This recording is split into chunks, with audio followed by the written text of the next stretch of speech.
하나님의 말씀이 이러합니다. 사도들의 손을 통하여 민간의 표적과 기사가 많이 일어나며 믿는 사람이 다 믿음을 같이하여 솔로몬 행각에 모이고 그 나머지는 감히 그들과 상종하는 사람이 없으나 백성이 칭송하더라. 믿고 주께로 나오는 자가 더 많으니 남녀의 큰 무리더라. 심지어 병든 사람을 메고 거리에 나가 침대와 요 위에 누이고 베드로가 지날 때 혹 그의 그림자라도 누구에게 덮일까 바라고 예루살렘 부근에 수많은 사람들도 모여 병든 사람과 더러운 귀신에게 괴로움을 받는 사람을 데리고 와서 다 나음을 얻으니라. 아멘. 지금까지 저희들이 사도행전 5장을 살펴보면서 저희들은 참으로 많은 사건들을 접하게 됩니다. 숨가쁘게 5장까지 달려온 것 같은데요. 잠깐 좀 복습을 하자면 이런 내용들이 있었다는 것을 보게 됩니다. 예수님이 부활했고 제자들은 예루살렘에 모여 기도를 했고 제자들은 예수님이 하늘에 오르시고 있는 광경을 보게 되었고 예수님이 약속하신 대로 성령 하나님이 이 땅에 강림하셨습니다. 자, 이렇게 성령 하나님이 강림한 후에 베드로는 이 사건에 대해서 설교를 하는데 성령 하나님에 대한 설교라기보다는 성령 하나님의 강림을 통해서 우리가 마땅히 믿어야 할 예수 그리스도의 복음에 관한 설교를 베드로가 하고 있는 것을 보게 됩니다. 그리고 그 복음 후에, 복음의 선포 후, 말씀 후에 저희들은 사도행전 2장을 통해서 초대교회가 탄생이 되고 있는 모습을 저희들이 보게 됩니다. 그래서 우리는 초대교회의 모습을 조금 살펴봤죠. 그래서 초대교회의 가장 큰 특징 중에 하나가 있었다면 사도들의 가르침을 받는데 굉장히 힘을 썼다라는 것을 보게 되고 기도와 떡과 교제하는 일에 힘을 썼다라는 내용을 저희들이 보았습니다. 그리고 이들은 복음을 들고 예루살렘으로 나가 예수 그리스도의 복음을 전하기 시작합니다.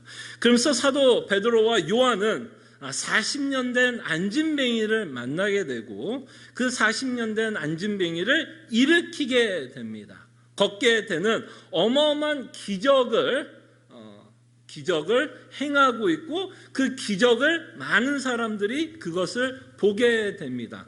이 기적을 통해서 많은 사람들은 사도들을 주목하게 됩니다.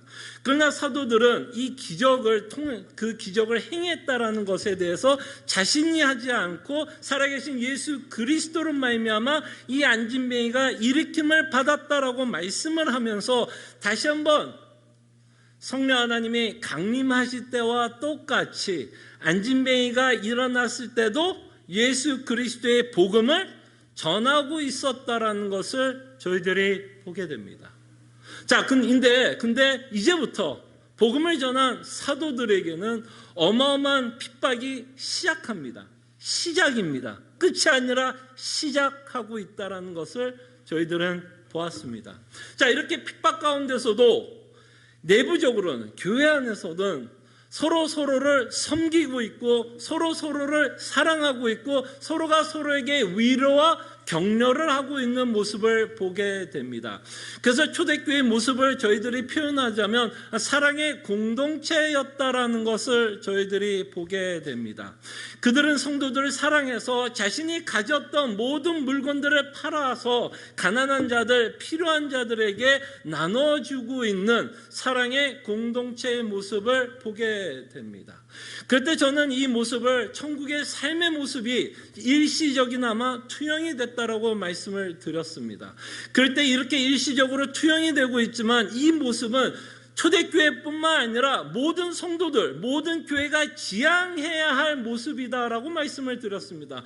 물론 우리로서는 모든 재물을 다 팔아서 가난한 자들, 필요한 자들에게 나눠준다는 것이 현실적으로 불가능할 수는 있지만 그렇지만 이것이 바로 우리가 지향해야 할 사랑의 공동체라는 모습을 저희들이 살펴봤고 이 사랑의 공동체는 우리가 천국에 들어와서 영원히 살 삶의 모습으로 일시적이나마 우리에게 보여준다라고 말씀을 드렸습니다.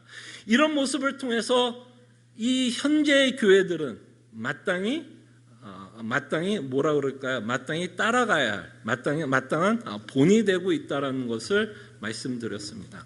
그러나 이렇게 본이 되고 있는 초대교회 모습은 있지만 사실은 초대교회 모습은 본이 되는 모습도 일시적으로 나타나게 되지만 사실은 초대교회는 참으로 많은 문제를 안고 있었다라는 것을 보게 되고, 여러분들이 서신서를 읽다 보면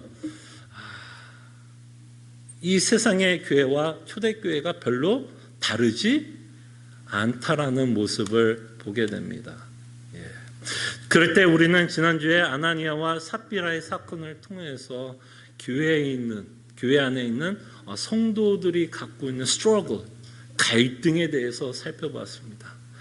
그때 이들은 자신들이 가졌던 물건들을 다 팔았고, 그리고 그들은 다시 한번 사도들 앞에 자신이 팔았던 물건을 주려고 했던 마음이 있었다는 것을 보았지만 어찌됐든 그들의 마음이 변했다라는 것을 보게 됩니다. 그럴 때 베드로는 책망을 하죠. 왜 마귀에 속고 있는지에 대해서 이들을 이렇게 책망하고 있는 모습을 보게 됩니다.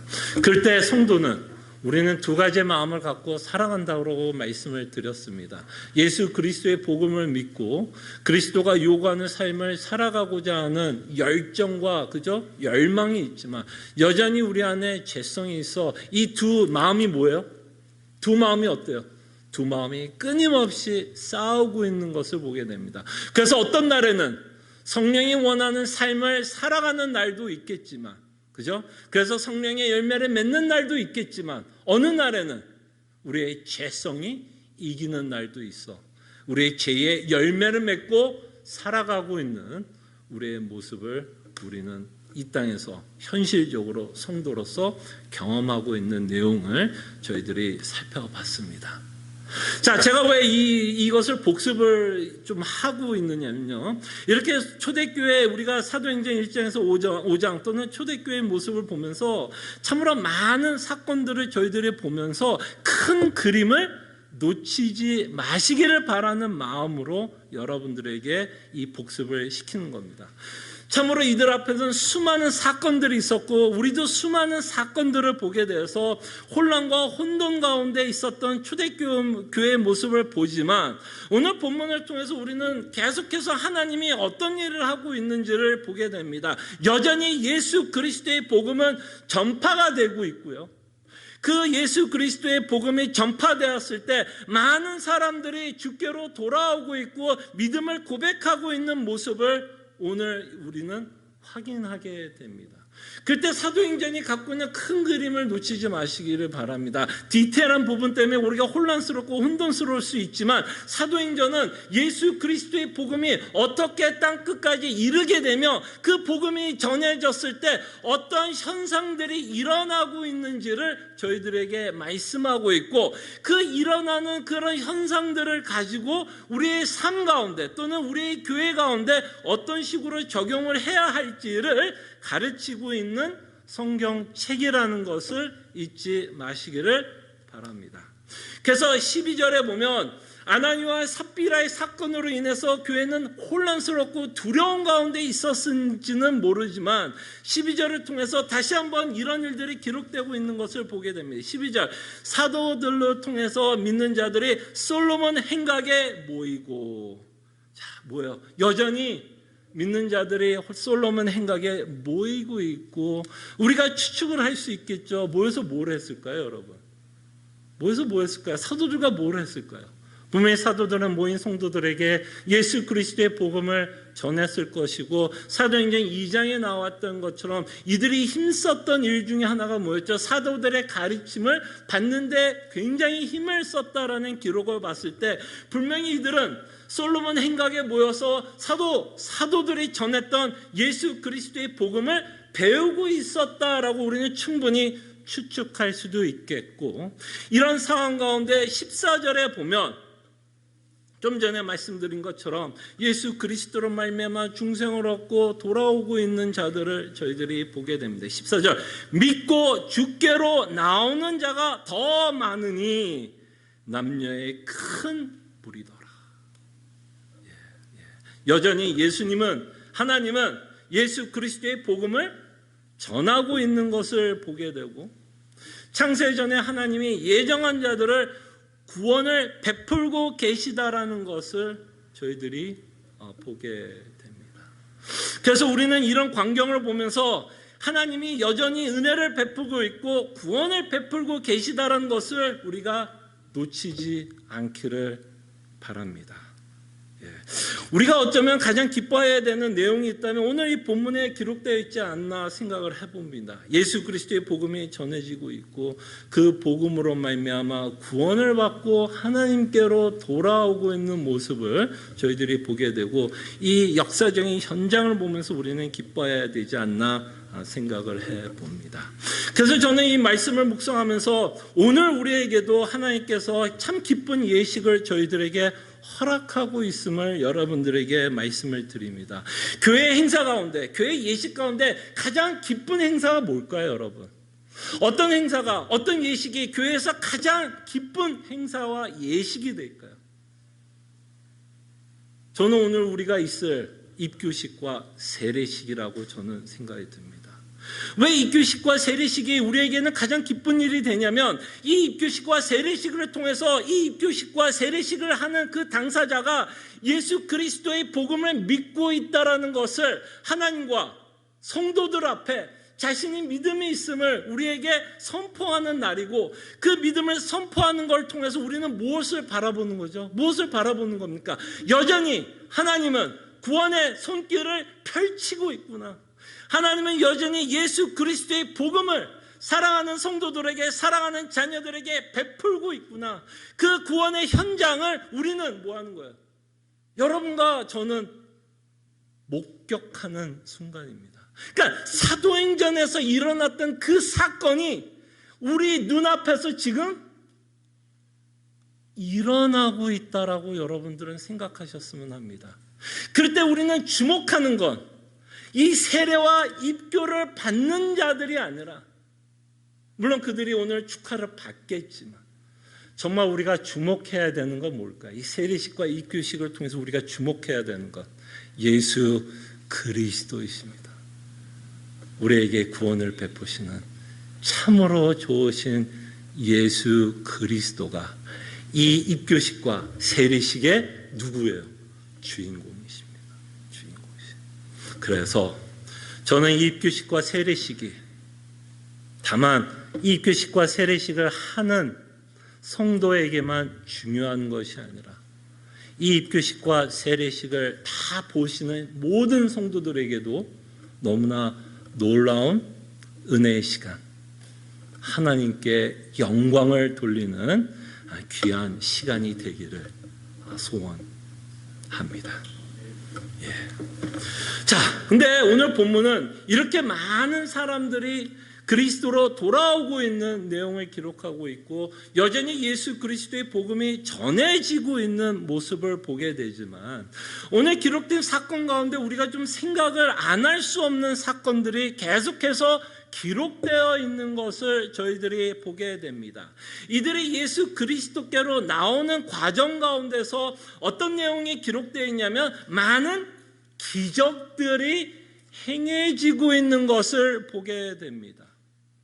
병 걸린 자들, 귀신 들린 자들이 사도 앞에 나오는 것을 보게 되고, 이 사도들도 자신의 스승, 그죠? 예수 그리스도와 같은 신비한 기적을 일으키고 있는 사건들을 저희들은 보게 됩니다. 그래서 사도행전을 통해서 우리가 살펴볼 때 우리가 한 번은 이 기적에 대해서 정확하게 또는 명확하게 저희들이 좀 정리를 할 필요가 있을 것이라 생각을 합니다. 이 기적에 대해서 우리가 바르게 정리하지 않으면 사실은 여러분과 제가 신앙생활을 할 때 굉장히 나쁜 영향을 줄 수 있습니다. 이 기적에 대해서, 특별히 초대교회에 나타난 기적에 대해서 올바르게, 과연 성경은 왜 이 기적을 기록하고 있는지에 대해서 저희들이 좀 생각을 해보는 시간을 가지려고 합니다. 자, 여러분 성경을 읽다 보면 기적이 굉장히 활발하게 왕성하게 보여줬던 시대들이 몇 군데가 있습니다. 여러분 성경을 읽어보면 모든 시대에 하나님이 기적을 일으키지는 않았어요. 어느 시대에는 조금 더 왕성하게 기적을 행했던 순간이 있는데요. 그 중에 하나를 뽑는다면, 구약에서 한 번을 뽑는다면 여러분들이 생각할 수 있는 많은 기적들이 기록된 곳은 출애굽기가 아닐까 생각을 합니다. 그 중에 하나가 여러분들이 잘 아는 10가지 재앙, 만나를 먹였던 하나님, 홍해가 갈라진 사건들, 참으로 그 많은 기적들을 우리가 어떻게 이해해야 할지 참으로 많은 질문을 하게 됩니다. 그리고 그 다음에 많은 기적이, 왕성한 기적이 기록되어 있는 사건이 언제 또 기록되어 있냐면 예수님의 출현과 사도들의 출현 때 많은 기적이 일어납니다. 그 전에 기적이 없었다는 얘기는 아닙니다. 그러나 출애굽기와 예수님의 시대 또는 사도의 시대에 가장 큰 기적이 굉장히 왕성하게 이루어졌습니다. 근데 이 출애굽기와 예수님의 시대에 공통점이 하나 있어요. 영적으로 우리가 생각하면 두 시대에 공통점이 있습니다. 출애굽기도 사실은 하나님이 이스라엘이라는 민족을 구원하기 위한 역사적인 사건뿐만 아니라 그 사건을 통해서 사실은 하나님의 궁극적으로 우리에게 전하고자 하는 출애굽기에 의하는 한 민족이 애굽이라는 나라에서 정치적인 해방을 이루었다, 갖게 되었다는 게 주된 메시지가 아닙니다. 그 출애굽기는 결국엔 뭐예요? 예수 그리스도를 예표하는 것이고 우리가 받을 구원을 설명하고 있는 역사적인 사건입니다. 그러니까 출애굽기는 반드시 예수 그리스도의 구원의 사건과 함께 연결을 시켜서 이해를 해야 출애굽기의 진정한 의미를 알게 되지, 예수 그리스도와 띄워놓고 우리가 생각을 하면 그저 정치적으로 한 나라에서 해방되었다라는 이야기밖에 안 됩니다. 그럴 때 성경은 흥미롭게도 우리의 구원을 설명하기 위해서, 우리가 받은 구원이 어떤 것인지를 설명하기 위해서 하나님은 왕성한 기적을 행하게 되는 것을 출애굽기를 통해서 보게 되고, 또 이 예수님과 사도시대를 통해서 기적이 왕성하게 기록되고 있는 것을 보게 됩니다. 자, 그럴 때에 이렇게 하나님이 기적을 많이 일으킨 이유가 있습니다. 이 기적은 이 기적 자체의 의미가 있지 않습니다. 이걸 놓치시면 안 돼요. 성경에 나와 있는 기적들을 여러분들이 읽을 때는 이 기적 자체에 하나님이 의도가 있는 게 아니라 하나님이 기적을 일으킬 때는 그 기적을 통해서 우리에게 전하고자 하는 메시지가 있다는 것을 꼭 기억하셔야 됩니다. 하나님이 병을 고쳤네, 끝이 아니에요. 하나님이 귀신을 쫓았네, 이게 끝이 아닙니다. 하나님이 병을 고침으로 또는 귀신을 쫓아냄으로써 하나님이 그 일을 통해서 우리에게 전하고자 하는 메시지를 믿는 것이 더 중요합니다. 이 메시지를 받지 못하면 아까 제가 말씀드린 것처럼 이 기적은 오히려 우리에게 악한 영향을 미치게 된다는 것을 기억해 주세요. 자, 그럼 오늘도 본문을 통해서 본 것처럼 병든 자들이 어떻게 되죠? 고침을 받았고 귀신 들린 자들이 나음을 얻었다라고 성경은 기록하고 있습니다. 그럴 때 예수님 시대에 이것을 왜 하나님이 이렇게 보이셨냐면 누가복음 10장 9절을 보겠습니다. 이것을 통해서 우리에게 전하고자 하는 메시지가 뭔지를 한번 보겠습니다. 누가복음 10장 9절에 보면, 자 보세요. 거기 있는 자들을 뭐 했다고 해? 고치고 낫게 하고 또 말하기를, 이 일을 하시고 나서 말하기를 뭐라 그래요? 하나님의 나라가 너에게 가까이 왔다 하라. 그러니까 예수님의 목적은 뭐예요? 병을 고치는 것이 목적이 아니라 이 병을 고침으로써 그가 전하고 싶었던 메시지가 하나님의 나라였다라는 것을 보게 됩니다. 그때 여러분 마가복음 1장에 보면 예수 그리스도께서 공식적으로 처음으로 전했던 말씀이 복음이라고 설명을 하고요. 그 복음의 내용이 뭐였는지 혹시 여러분들 기억하십니까? 마가복음 1장에 보면 복음에 관해서 이야기하면서 내가 십자가에서 죽어서 너를 구원하시겠다라는 내용을 기록하는 게 아니라 마가복음 1장에서 예수 그리스도께서 전하신 복음은 하나님의 나라였어요. 하나님의 나라였어요. 그래서 지금 이 병을 고치는 것과 그가 말씀하고 있는 이 하나님의 나라에 대해서 선포하면서 사실은 예수님은 이렇게 병을 고침으로써 그가 전하고 싶은 건 뭐냐요? 하나님의 나라의 복음을 전하고 싶은 겁니다. 그래서 우리가 포커스를 둬야 되는 부분은 그 부분이에요. 자, 그럴 때 이 병을 고치고 있는 모습을 통해서 예수님이 또 자기를 뭐라고 표현을 해요? 비유적으로 표현합니다. 성경에 보면 예수 그리스도가 자신에 대해서 여러 가지로 비유하면서 설명하고 있는 단어들이 있죠. 예수님이 자신을 뭐라 그러죠? 목자라고도 표현을 했습니다. 그죠? 목자. 우리가 예수님의 목자면 우리는 뭐가 돼요? 양. 그죠? 그리고 예수님이 요한복음 보면 자신을 떡, 문, 참으로 많은 단어를 가지고 예수님이 누구인지를 그 단어들을 통해서 뭐라는 거죠? 설명을 하고 있습니다. 그런 단어들을 통해서, 그런 비유들을 통해서 예수님을 설명하는데, 이렇게 병을 고치는 자를 우리는 뭐라고 말하죠? 의사라고도 표현할 수 있겠죠. 그죠? 예수님이 병을 고치셨다면 의사라고 표현할 수도 있겠죠. 그때 실질적으로 예수님이 자신을 뭐라고 비유하면서 말씀하냐면 자신은 의사다라고도 표현을 합니다. 그때 의사가 하는 일이 뭐죠? 병을 고치는 것이 의사의 일 아니겠습니까? 그때 그 의사가 병을 고치는 그 행위를 통해서 예수님이 말하고자 하는 내용은 뭘까요? 예수님이 이 땅에 와서 우리가 갖고 있는 병을 고치기 위해서 오셨다라고 말씀하실까요? 아니면 사람들이 고치는 병을 내가 고치는 것처럼 사람들이 갖고 있는 궁극적인 인간이 갖고 있는 가장 큰 병이 뭐죠? 죄 아니겠습니까? 그죠? 죄와 죽음. 그때 의사를 비유하고 병을 고치는 그 사건을 통해서 사실은 예수님이 말씀하시고자 하는 건 뭐예요? 자신이 의사와 같이 되어서 인간이 갖고 있는 최고의 병, 불치병, 절대로 인간이 스스로 고칠 수 없는 죄의 문제와 하나님의 심판의 문제를 낫게 하겠다라고 말씀하고 있는 것을 보게 됩니다. 그래서 마가복음 2장 17절의 내용을 한번 볼게요. 그 내용은 예수님이 이렇게 말씀하십니다. 마가복음 2장 17절을 보면 예수께서 들으시고 그들에게 이르시되 건강한 자에게는 의사가 쓸데없고 병든 자에게야 쓸데있느니라. 비유로 말씀하고 있죠. 그죠? 병과 의사의 관계를 설명합니다. 나는 의인을 부르러 온 것이 아니요 죄인을 부르러 왔노라 하시느니라. 그래서 지금 의사는 누구예요? 예수님이고 병에 걸린 자들은 사실은 누구예요? 이 구절을 통해서 죄인들이죠. 죄인들을 부르러 왔다라고 말씀합니다. 그러니까 예수님이 지금 이 두 구절을 좀 같이 좀 짬뽕을 해서 생각을 하면 뭐예요? 병을 고치는 것을 통해서 하나님의 나라의 복음을 선포하고 있는데 그 병을 고치는 모습을 통해서 인간이 갖고 있는 최악의 불치병을 자신이 고치겠노라라고 우리에게 설명하고 있는 내용이 지금 병 고치고 있는 현장을 통해서 우리에게 전하고 있는 그리스도의 복음이 됩니다. 그러니까 이 말씀을 우리가 영적인 메시지로 받아들이지 않게 되면 우리가 주목하게 되는 일은 뭘까요? 주목하게 되는 일은 뭘까요? 예수님이 이 땅에서 병 고치러 오셨구나라고 우리는 뭐 할 수 있어요? 오해할 수 있게 됩니다. 예수님이 병을 고친 건 뭐예요? 하나님의 나라의 복음을 선포하고 자신이 의사로서 병을 고침으로써 죄인을 부르러 온 의인 예수 그리스도 우리의 구원자 되시며 그 하나님의 나라의 누구라고 예수님이 말씀하는 거예요? 왕이다라는 것을 보여줍니다.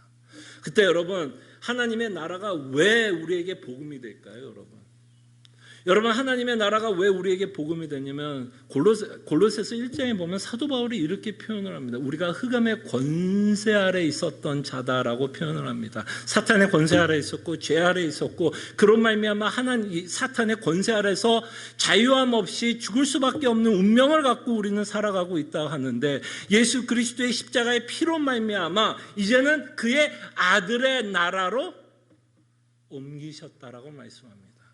그래서 지금은 여러분들이 예수 그리스도를 믿고 있다면 여러분들은 누구의 지배를 받아요?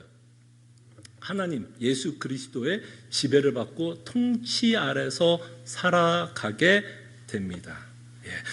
그래서 예수님은 하나님의 나라를 선포하고 그것이 복음이다라고 말씀하고 있는 것을 보게 됩니다. 그래서 우리는 이런 구절들을 통해서 예수님이 하셨던 그 일을 이제 누가 하고 있는 거죠? 똑같이 누가 하고 있는 거야? 사도들이 하고 있는 것을 보게 됩니다. 그래서 사도들도 지금 어마어마한 신비한 기적들을 일으키고 있는 것을 보게 되는데, 사도들도 하는 이 기적은 예수님이 전했던 그 기적이 갖고 있던 메시지와 뭐 할까요? 동일합니다. 동일하다라는 것을 잊지 말았으면 좋겠고, 우리는 이것을 기적이다라고 표현하지 않고 우리는 표적이다라고 표현을 합니다. 표적을 영어로 얘기하면 sign. 이런 기적들은 우리에게 전하고자 하는 메시지가 있다라고 말씀을 합니다. 그럴 때 우리가 매달 한 번씩 하는 사인이 있습니다. 그 사인이 하나 있는데 우리가 매달마다 하는 성찬식이 우리에게 뭐가 되면 사인이 돼요. 이 물과 떡은, 물이래요.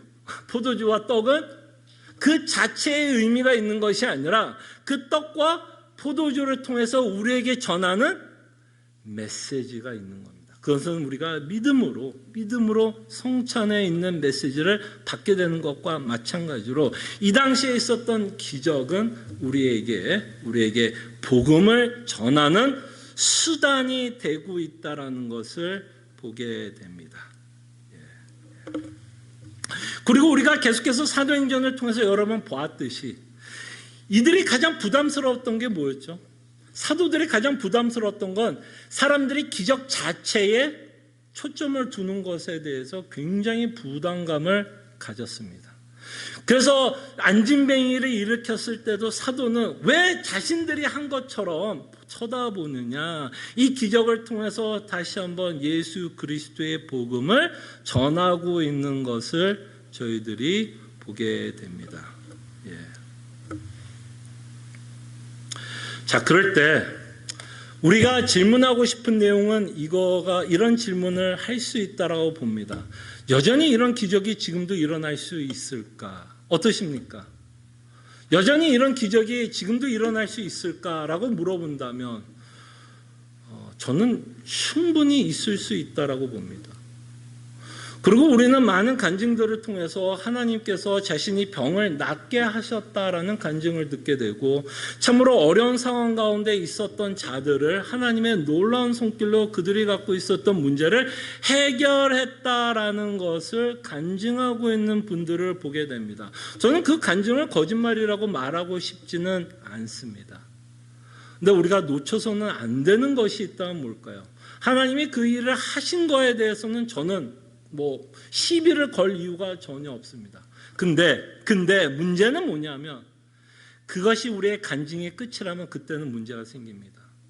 그때는 그것만이 하나님을 믿는 이유가 되고 그것만이 하나님이 우리에게 베푸신 은혜라고만 생각하면 그때는 문제가 됩니다. 왜냐하면 이 사도시대 예수님도 이 당시에 기적을 일으킨 건 기적 자체에 은혜가 있다라고 얘기하고 싶은 게 아니었죠. 예수님의 은혜는 결국 그 십자가의 사건을 통해서 우리에게 은혜가 있고 그 십자가의 사건을 통해서 우리에게 구원이 있다는 것을 누누이 말했는데, 사람들은 오히려 기적에 더 많은 관심을 갖고 있는 것을 저희들은 끊임없이 복음서와 이 사도행전을 통해서 저희들은 보게 됩니다. 자, 그럴 때 여러분과 제가 이런 기적을 경험했어도 구원받지 않을 수 있습니다. 무슨 말인지 알겠죠? 여러분들이 이런 간증이 있고 이런 경험이 있어도 구원받지 않을 수 있어요. 거기서만 끝나면.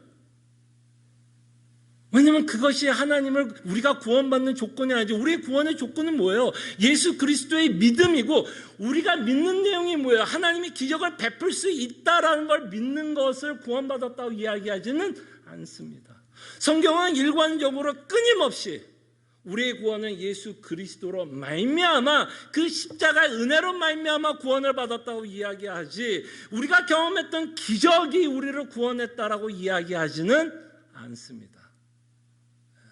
그래서 우리가 기적을 경험했어도 구원을 받지 않을 수 있고, 또한 이런 기적을 경험하지 않더라도 우리는 충분히 구원을 받을 수 있습니다. 왜?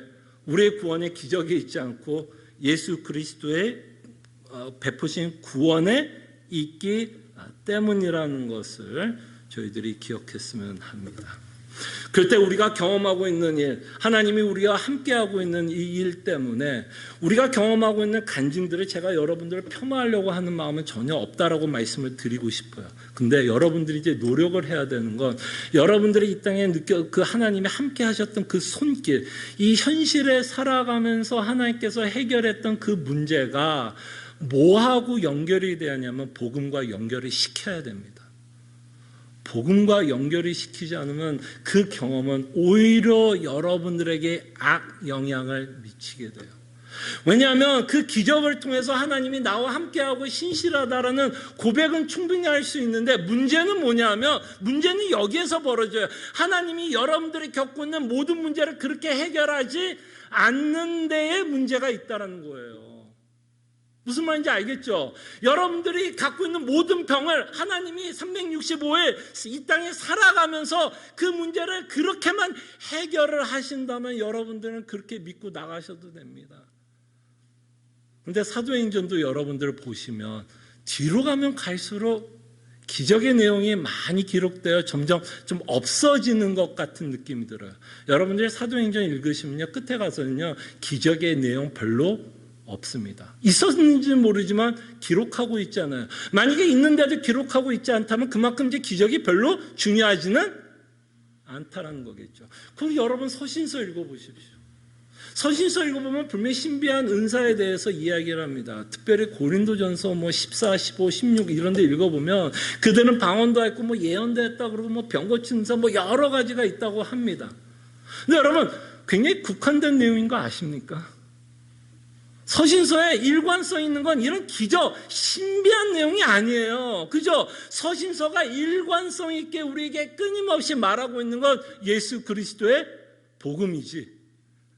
우리가 경험할 수 있는 신비한 기적들의 내용이 아니다라는 것을 저희들이 보게 됩니다. 그럴 때 만약에 우리가 기적으로만 하나님을 믿게 되면 우리가 힘들 땐 이럴 때가 힘들어지는 거예요. 하나님이 우리의 문제를 해결해 주지 않을 때 문제가 생깁니다. 그때는 여러분들이 기적에 믿음의 기초를 두게 됐을 때 하나님께서 내 문제를 해결하지 않을 때는 우리가 하나님에 대한 오해가 생기게 돼요. 그때는 해결해 주셨고 그 해결해 주시는 걸 통해서 하나님의 사랑을 맛봤다라고 우리가 간증을 할 수 있을지 몰라도 만약에 내가 갖고 있는 문제가 해결이 안 되면 여러분의 마음이 어떨 것 같아요? 인간은요 금방 돌아서요. 금방 돌아섭니다. 이게 뭐지? 왜 그때는 하나님이 그렇게 해결해 주셨는데 지금은 해결하지 않지? 그렇게 해결하지 않는 그것을 보면서 우리는 무엇을 의심하게 되냐면 하나님이 나와 함께하나? 또는 하나님이 정말 나를 사랑하나? 그때 내가 느꼈던 기적은 뭐였지? 오히려 하나님을 의심하게 되는 일들로 변하게 되는 것을 저희들은 보게 됩니다. 그럴 때 우리는 그리스도로 만족하는 것이 아니라 기적으로 만족하려고 하는 우리의 마음이 생길 수 있어요. 그저 하나님이 이 땅에 살아가면서 우리의 문제를 해결하는 것으로 만족함을 얻게 되면 우리가 그리스도로 말미암아 자족함을 배우는 게 아니라 결국에는 하나님이 내가 갖고 있는 문제를 해결해 주는 것으로 만족하게 되면 오히려 우리가 복음을 믿는데 큰 장애가 될 수 있게 됩니다.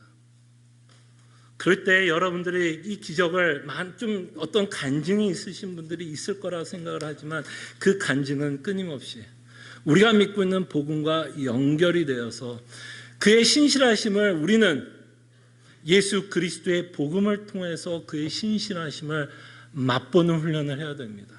그 기적을 무시하는 게 아니라 맞아 하나님이 내 문제들 해결했지만 그 해결하고 있는 그 모습을 통해서 우리는 끊임없이 예수 그리스도의 십자가를 통해서 나의 궁극적인 죄의 문제를 해결하기 위해서 예수 그리스도께서 이 땅에 오셨다라는 간증이 있어야 되지. 내 문제만 하나님께서 해결했다라고 한다면 큰 오해가 생길 수 있습니다.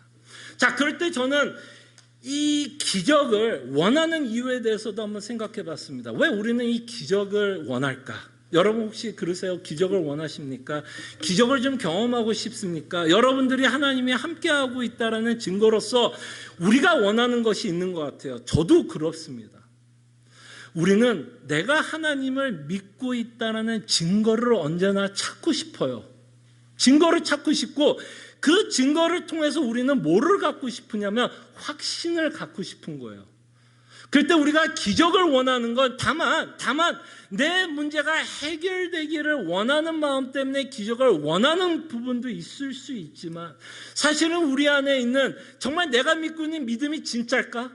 정말 하나님은 나와 함께 할까? 하나님은 나를 사랑하고 있는가에 대한 끊임없는 뭐를 원하는지 아세요? 확인을 원하는 거고 기적은 우리가 진짜 만질 수 있는 일 아니야. 내가 병이 있었는데 나았다. 그죠? 그럼 뭐예요? 내 경험이 있는 거 아니에요. 그래서 우리는 그런 경험들을 가지고 뭐를 갖고 싶은 거예요?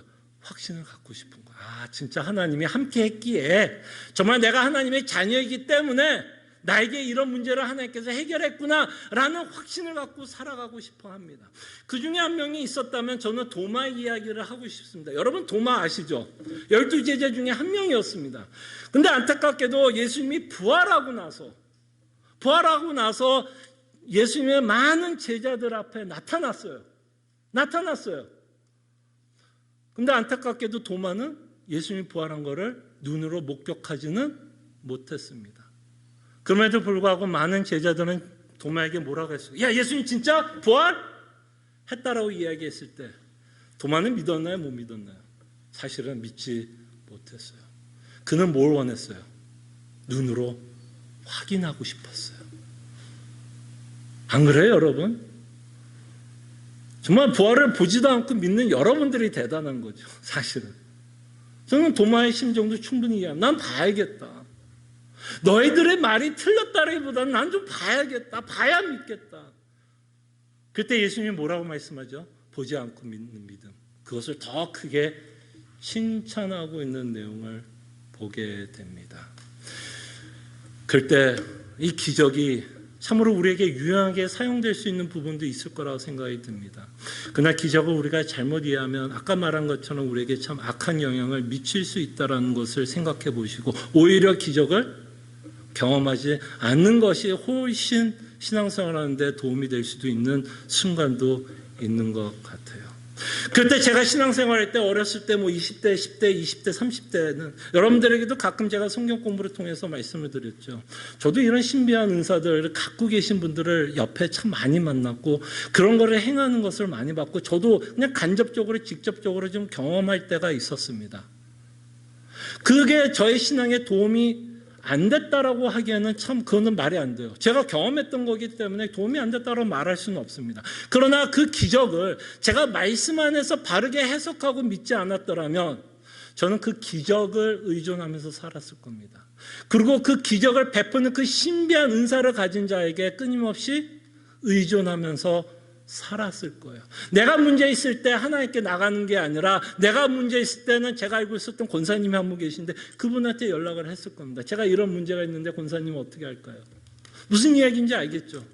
오히려 기적의 경험이 우리로 하여금 하나님을 바라보게 하는 게 아니라 오히려 하나님을 바라보는데 방해가 될 수 있다는 것을 기억해 주시고 사도행전은 기적에 관심이 있는 게 아닙니다. 병 고치는데 귀신 쫓는데 관심이 아니라 이 일을 통해서 우리에게 예수 그리스도의 복음을 전하려고 하고 있는 그 메시지에 우리는 끊임없이 사도행전을 살펴보면서 주목하시기를 바랍니다. 기도하죠.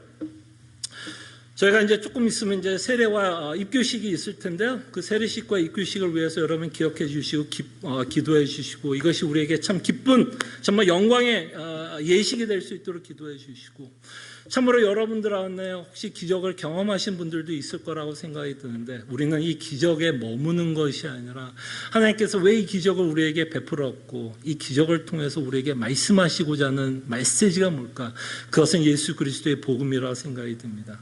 그럴 때 그 그리스도의 복음을 믿고 나갈 수 있도록 기도했으면 합니다. 기도하죠.